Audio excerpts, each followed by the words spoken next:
नमस्कार दोस्तों, PS online education अड्डा में आप लोगों का स्वागत है। फ्रेंड्स, आज की वीडियो में हम लोग यूपी ट्रिपल एससी लेखपाल के अंतर्गत हिंदी के टॉप 20 प्रश्नों को देखेंगे, जो कि प्रैक्टिस सेट नंबर 3 होगा। इसके पहले हम लोगों ने प्रैक्टिस सेट नंबर 1 और प्रैक्टिस सेट नंबर 2 को देखा था। चलिए तो आज की वीडियो को स्टार्ट करते हैं और देखते हैं हिंदी के टॉप 20 प्रश्नों को। ठीक है, अगर फ्रेंड्स आप लोग चैनल पर नए हैं तो चैनल को सब्सक्राइब कर लें और बेल आइकन को प्रेस कर दें, जिससे आपको आने वाली वीडियो की नोटिफिकेशन तुरंत प्राप्त हो।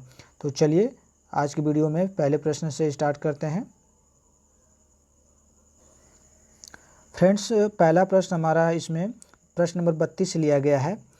ठीक है फ्रेंड्स, तो चलिए देखते हैं पहला प्रश्न क्या है हमारा। फ्रेंड्स, पहला प्रश्न हमारा है हल्दी शब्द का तत्सम है।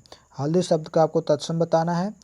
आपके पास ऑप्शन 4 है। ए ऑप्शन है हरदी, बी है आपका हरिद्रा, सी है हल्दिका और डी है हरिद्रिका। हरिद्रिका। तो आप लोग बताइए कि हल्दी शब्द का तत्सम शब्द क्या होगा। तत्सम वे शब्द होते हैं जो संस्कृत के एकदम शुद्ध शब्द होते हैं। फ्रेंड्स, तो बताएं आप लोग कि हल्दी शब्द का तत्सम शब्द क्या होगा। कमेंट करके आप लोग वीडियो को पॉज करके कमेंट में आप लोग बता सकते हैं। ठीक है फ्रेंड्स, और हमारा हल्दी शब्द का तत्सम क्या हो जाएगा?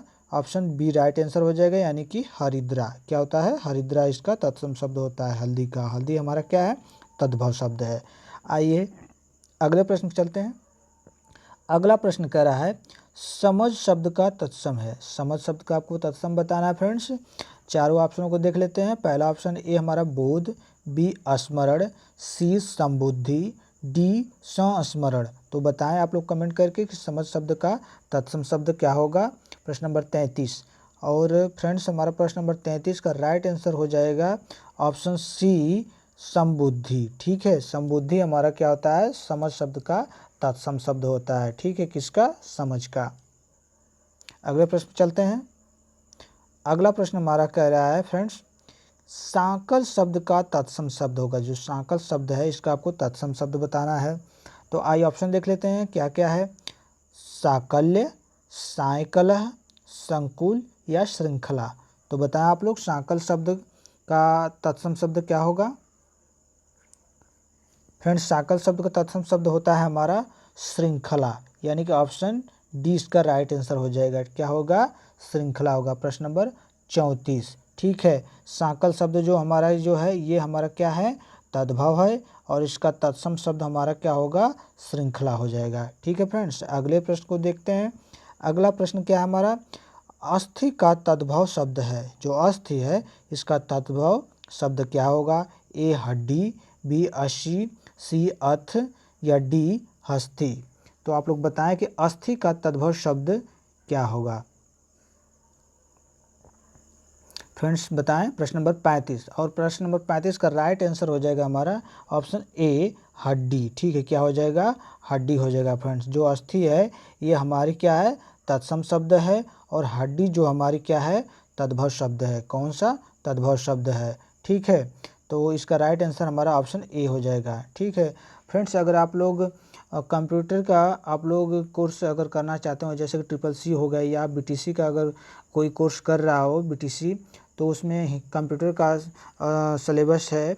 तो इसके लिए मैंने वीडियो अलग से बनाया है कंप्यूटर का, जिसमें अभी मैं वीडियो अपलोड कर रहा हूँ। फिलहाल मैंने लगभग 4-5 वीडियो अपलोड कर दिया है, आप लोग देख सकते हैं। आपके ट्रिपल सी के लिए और बीटीसी के लिए जिसमें कंप्यूटर का सिलेबस है, ये काफ़ी अच्छा वीडियो मैं उसमें बनाया हूँ एकदम सिलेबस के अकॉर्डिंग। उसमें कुछ आलतू फालतू चीज़ें मैं नहीं डाला हूँ, केवल सिलेबस के अकॉर्डिंग है, तो आप वीडियो को देख सकते हैं। ठीक है फ्रेंड्स, आइए अगले प्रश्न पर चलते हैं। अगला प्रश्न हमारा है प्रश्न नंबर 36। कौन सा शब्द तत्सम नहीं है? कौन सा शब्द तत्सम नहीं? आपको तत्सम नहीं बताना है। ए आपके पास घृत, बी अतिन, सी दुग्ध, डी आंसू। तो बताएं कौन सा शब्द तत्सम नहीं है। प्रश्न नंबर 36। और प्रश्न नंबर 36 का राइट आंसर हो जाएगा ऑप्शन डी आंसू। क्या हो जाएगा? ऑप्शन डी आंसू। देखिए, घृत जो हमारा होता है ये भी तत्सम है, और अतिन भी हमारा तत्सम है, दुग्ध भी तत्सम है, लेकिन आंसू हमारा क्या है? तद्भव शब्द है। ठीक है, यानी कि ऑप्शन डी इसका राइट आंसर हो जाएगा। अगला प्रश्न हमारा है इनमें से कौन सा शब्द तत्सम है? इनमें से कौन सा शब्द तत्सम है सूरज, सावन, रुक्ष, बिच्छू। तो आपको क्या बताना है? तत्सम शब्द बताना है फ्रेंड्स। तो आप लोग बताएं प्रश्न नंबर 37 का तत्सम शब्द क्या होगा। वीडियो को पॉज करके कमेंट करें प्रश्न नंबर 37। और प्रश्न नंबर 37 का राइट आंसर होगा फ्रेंड्स हमारा ऑप्शन सी, रुच। क्या है? रुच हमारा क्या है? ये तत्सम शब्द है। ठीक है फ्रेंड्स, रुच हमारा तत्सम शब्द है। बाकी हमारे 3 जो है सूरज, सावन और बिच्छू, ये हमारे तद्भव हैं। अगले प्रश्न चलते हैं। अगला प्रश्न कह रहा है कौन सा शब्द तद्भव नहीं है? कौन सा शब्द तद्भव नहीं है?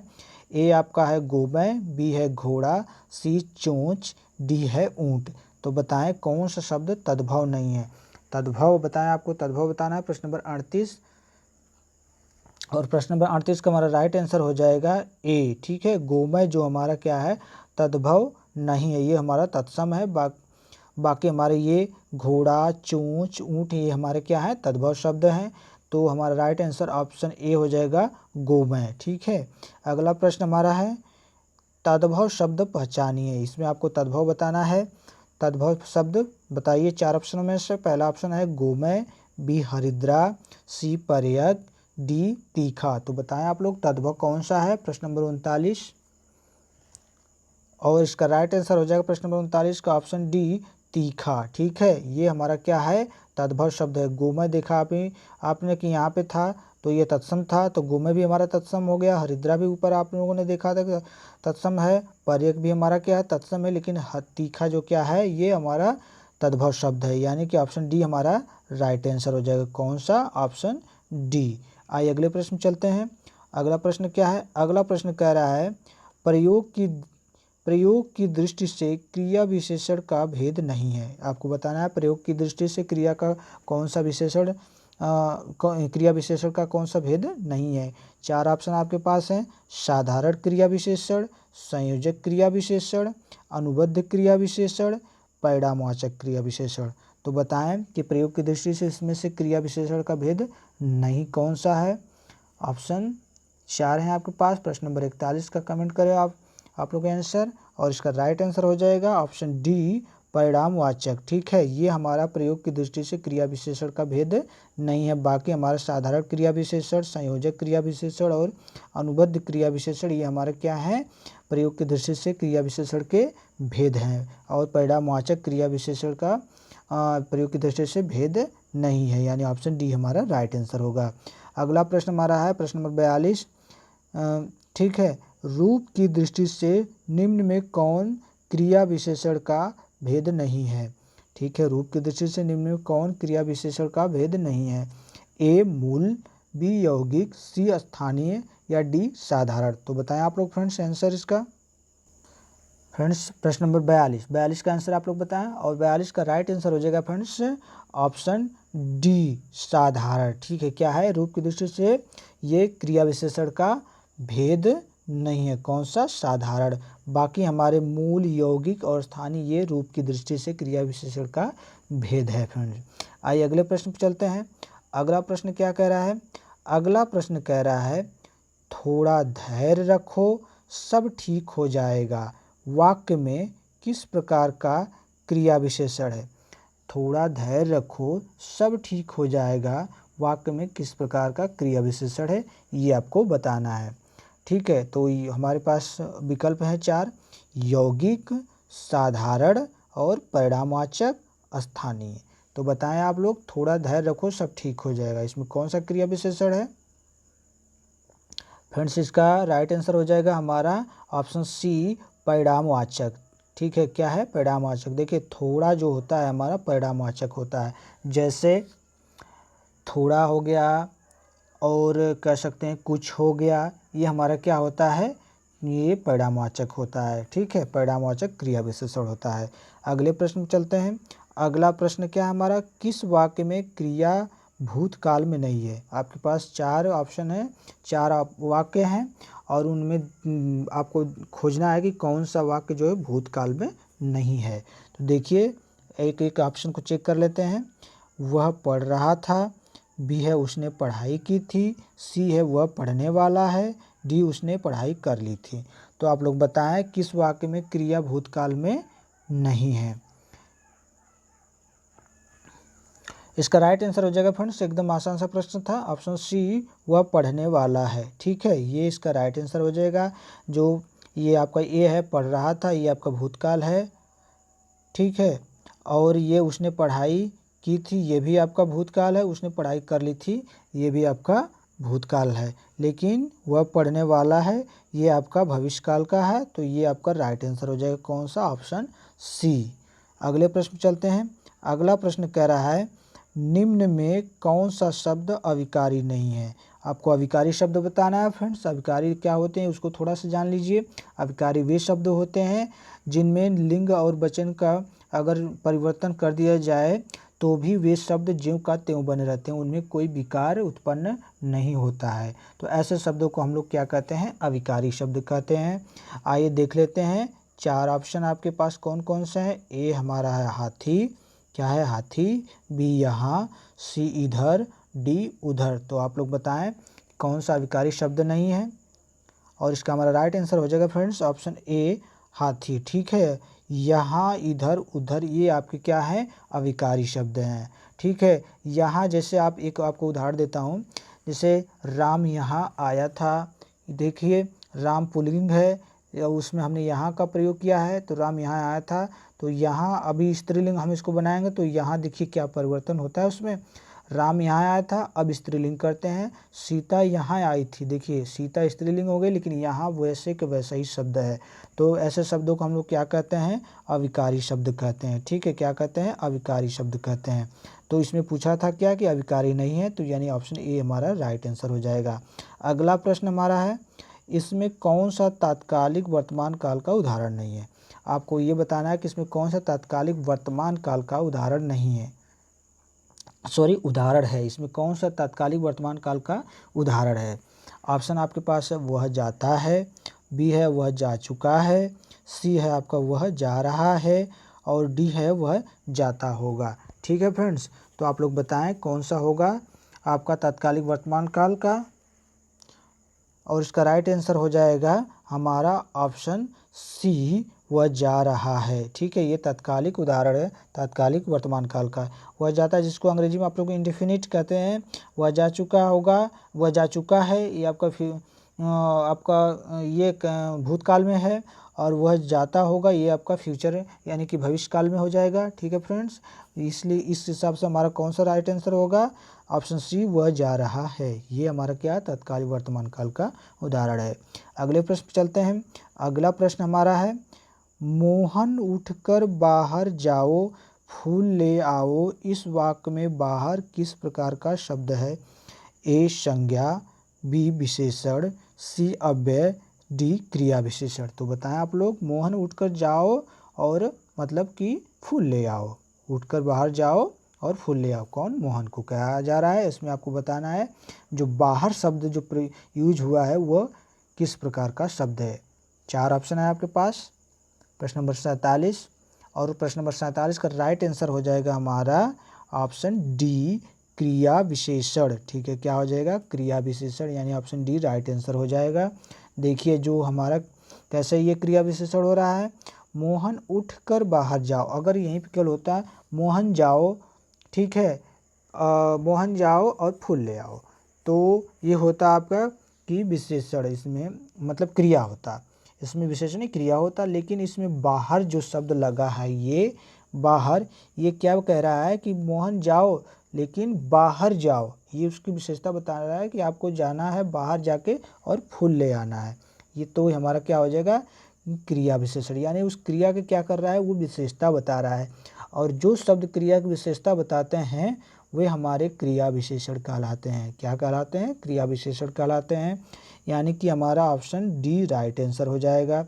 अगला प्रश्न हमारा है किस वाक्य में क्रिया वर्तमान काल में है, किस वाक्य में क्रिया वर्तमान काल में है। आइए ऑप्शन देखते हैं, उसने फल खा लिए थे, बी है हमारा मोहन जा रहा था, सी है तुम कल आने वाले थे, डी है मैं पटना जाऊंगा। आप लोग बताएं कि प्रश्न नंबर 48 का राइट आंसर क्या होगा। इसमें आपको बताना है कि वर्तमान काल में कौन सा शब्द है, कौन सा वाक्य है, सॉरी शब्द नहीं वाक्य आपको बताना है। प्रश्न नंबर 48, और प्रश्न नंबर 48 का राइट आंसर हो जाएगा फ्रेंड्स ऑप्शन बी मोहन जा रहा है। ये हमारा वर्तमान काल में है। ठीक है, एकदम बहुत आसान सा प्रश्न था। ये आपका भूत में है, उसने फल खा लिए थे, तुम कल आने वाले थे, ये भी भूतकाल में, मैं पटना जाऊंगा, ये हमारा भविष्य काल में। यानी ऑप्शन बी हमारा राइट आंसर हो जाएगा। मोहन जा रहा है, ये आपका वर्तमान काल में है। अगला प्रश्न है, अगला प्रश्न देखिए क्या है। अगला प्रश्न कह रहा है चिड़िया आकाश में उड़ रही है, वाक्य में उड़, जो ये उड़ है किस क्रिया का प्रकार है, सॉरी क्रिया किस प्रकार की है। ठीक है, क्रिया किस प्रकार की है ये आपको बताना है। जो उड़ है क्रिया किस प्रकार की है, ये किस शब्द में कहा गया है, चिड़िया आकाश में उड़ रही है, इस वाक्य में आपको पूछा है। आइए ऑप्शन आपके पास क्या क्या है, सकर्मक है, बी अकर्मक है, सी यौगिक है, डी संयोजक है। तो बताएं आप लोग इसका राइट आंसर क्या होगा। और इसका फ्रेंड्स राइट आंसर होगा ऑप्शन बी अकर्मक क्रिया। ठीक है, क्या होगा, अकर्मक क्रिया। अगले प्रश्न में चलते हैं। अगला प्रश्न हमारा है और इस वीडियो का लास्ट प्रश्न हमारा ये है, उमा नौकर से दूध मंगवाती है, वाक्य में कौन से क्रिया है। उमा नौकर से क्या करती है, दूध मंगवाती है, इस वाक्य में आपको बताना है कि कौन सी क्रिया है। प्रश्न नंबर 50 यानी कि 50 आपके पास ऑप्शन है प्रेरणार्थक, बी है सहायक, डी सी है अकर्मक और डी है सकर्मक। बताएं आप लोग प्रश्न नंबर 50 का राइट आंसर क्या होगा। और प्रश्न नंबर 50 का राइट आंसर हो जाएगा फ्रेंड्स हमारा ए प्रेरणार्थक। क्या हो जाएगा, ए प्रेरणार्थक हो जाएगा। ठीक है, जो ये हमारा उमा नौकर से क्या करती है, दूध मंगवाती है। ठीक है, ये हमारा क्या है, प्रेरणार्थक है। अगर कोई व्यक्ति किसी से कुछ अगर कहते हैं आदेश देता है, ठीक है, आदेश देता है या उसको कहते हैं कि कोई ऐसा काम करने के लिए कहे जिससे उस व्यक्ति को एक प्रेरणा मिले, तो वो हमारी प्रेरणार्थक, ठीक है, क्रिया के अंतर्गत आती है। तो इसमें हमारा ऑप्शन ए राइट आंसर हो जाएगा, प्रेरणार्थक। ठीक है फ्रेंड्स, तो फ्रेंड्स इस वीडियो में हम लोगों ने हिंदी के टॉप 20 प्रश्नों को देखा था फ्रेंड्स। उम्मीद करता हूँ कि ये आपके 20 प्रश्न आपके आगामी एग्ज़ाम के लिए काफ़ी हेल्पफुल होंगे और इसी तरह के प्रश्न मैं आपको और भी लाता रहूँगा फ्रेंड्स। अभी तो ये आपके लिए थोड़ा सरल प्रश्न है, लेकिन आगे जैसे जैसे प्रैक्टिस सेट में आगे और अधिक लाऊँगा, उसमें प्रश्न का लेवल जो है थोड़ा सा कठिन होता जाएगा। तो फ्रेंड्स आप लोग अपनी तैयारी करते रहिए, घर पे रहिए, सुरक्षित रहिए, सेफ रहिए फ्रेंड्स। अगर आप लोगों को कंप्यूटर के वीडियो आप लोगों को चाहिए ट्रिपल-सी और यूपी बीटीसी के एग्ज़ाम के सिलेबस के अकॉर्डिंग, तो मैंने प्लेलिस्ट पे इसमें मैं वीडियो उसमें डाल रहा हूँ, आप जाके वहाँ से वीडियो देख सकते हैं। ठीक है फ्रेंड्स, तो इस वीडियो में बस इतना ही। आखिर में यही कहूँगा कि अगर चैनल को सब्सक्राइब नहीं किए हैं तो चैनल को सब्सक्राइब कर लें और बेल आइकन को प्रेस कर दें। थैंक यू, धन्यवाद।